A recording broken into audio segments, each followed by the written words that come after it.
Thank you, Mr. Speaker. Sir, Mr. Speaker, I first need to thank the honourable member for the question this morning concerning victims of Tropical Cyclone Yasa and Tropical Cyclone Ana. But I do apologize for the answer that I will give to the House, and then I will also justify to help the honourable member and, of course, all the other honourable members of the House as well. Mr. Speaker, sir, the honest and the forthright question to answer to this is I do not know.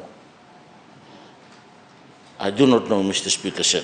Of course, the National Disaster Management Council is mandated under the National Disaster Management Act of 1998 to oversee the disaster management in the country. Let me refer to the Act of 1998 on what does it say, Mr. Speaker, sir?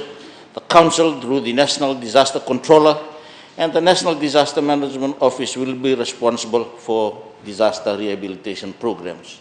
The National Disaster Management Office shall hold consultations with all divisional and district officers and disaster service liaison officers of all agencies when identifying areas for rehabilitation planning.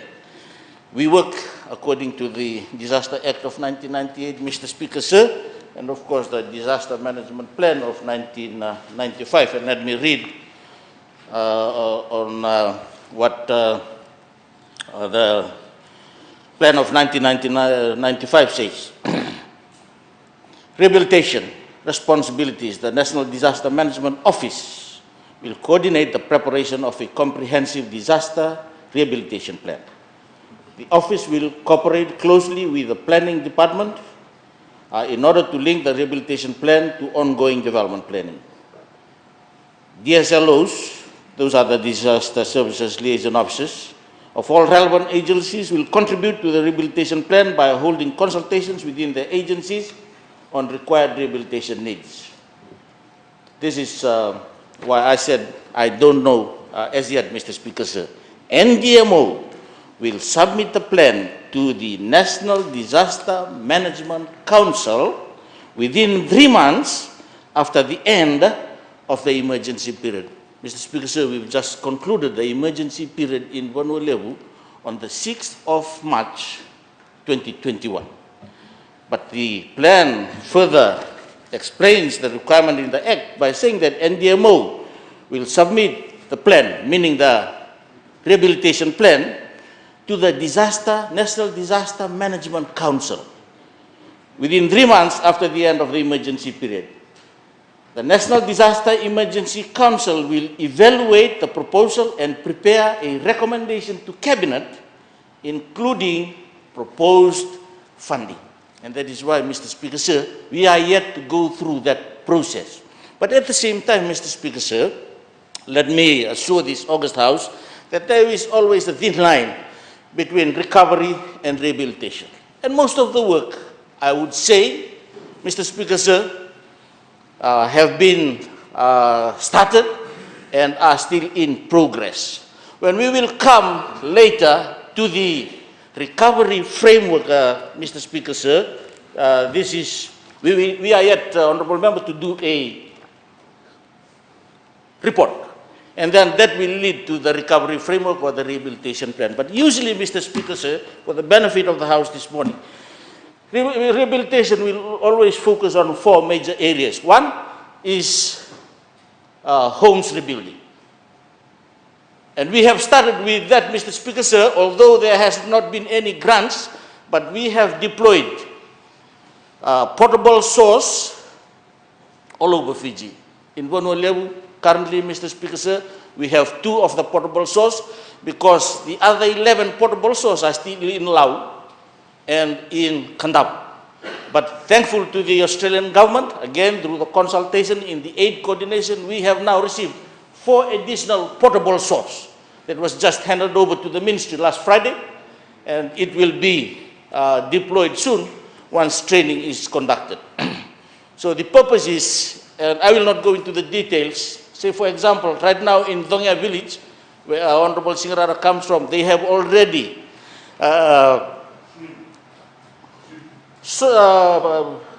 prepared frames for about 8 houses. There's a portable saw now in Riketi, because a lot of pine in Riketi, the Honorable leader of the National Federation Party knows this area well, and the Honorable member also accompanied her to Vanoleu. Thankful for that. They are using all the pine in Riketi station so that they can also assist in the livelihood recovery. That's the other major focus of rehabilitation. Homes rebuilding, livelihood. Because farmers lost their goat sheds, farmers lost their chicken sheds. Thankful for the ministry, to the minister, and 50-50. He will use 50% of the sawn timber for the benefit of the farmers, including their fencing postings and so forth, and hopefully some of those will also be used for the rehabilitation of the homes. And the other one, Mr. Speaker, sir, is critical infrastructure. Again, critical infrastructure, we know the damages in the education sector, but thankful to all the stakeholders, we managed to commence the school term on the 19th of January 2021. That was a big achievement, Mr. Speaker, sir. There are some schools that are still in tents, I think only about 3 or 4 for now. The Honorable Minister is going back there next week, and the engineers are working on 2 of those schools right now, the RFMF engineers, and we are thankful. Now I said the thin line. Australia is now offering $12.5 million for the rehabilitation of the schools in mostly in Vanoleu. So that's critical infrastructure. Roading, the big challenge now is the Korosomo slip. So we are already now going into the rehabilitation from the recovery. So as I've said, that's the thin line. And lastly, it's on resilience building. Those will be the 4 major focus when we will bring the recovery and the rehabilitation plan, but first through the council, Madam Speaker, Honorable Speaker, sir, and then through the cabinet, and then it will be, most of the rest of the work now, Honorable Member and Mr. Speaker, sir, will be factored in the respective programs of the ministries. Whatever is left in agriculture will be taken over by agriculture.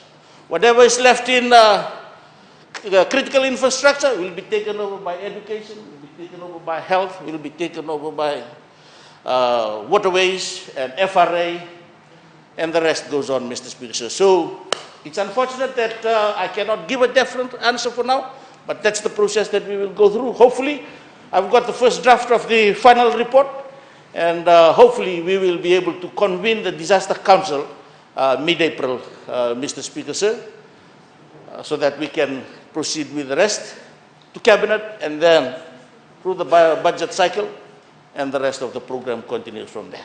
Thank you, Mr. Speaker, sir. Thank you. Honorable Leonora Gergertumbua.